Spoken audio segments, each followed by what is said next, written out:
Assalaamu calaykum waraxmatullaahi wabarakaatu. Walaalayaal soo dhawaada. Isbuucan waxaan qaadaa dhigi doonaa malabka.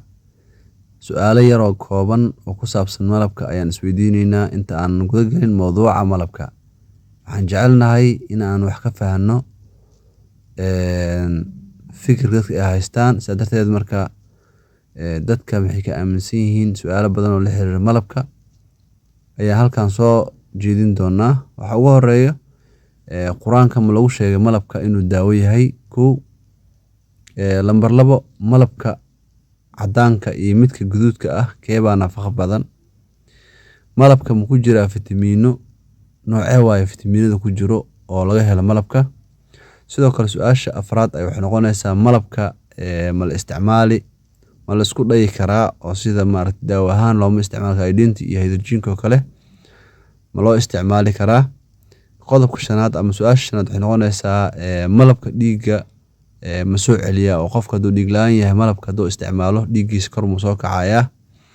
Qodobkeena lixaad su'aalaha ku saabsan malabka weli waxaan ku dhex jirnaa su'aalihii malabka muxuu ka taraa qufaca carruurta habeenkii.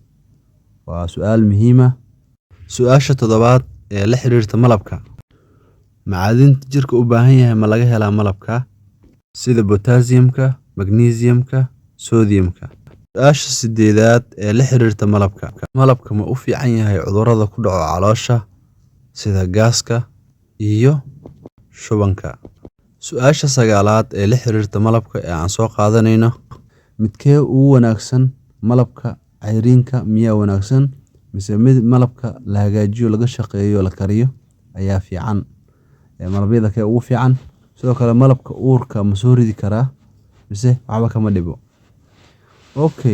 Su'aalahan oo dhan waxaan ku qaadaa dhigi doonaa hadduu Ilaahay yiraahdo xalqada soo socoto ee aan uga hadlayno faa'iidooyinka malabka.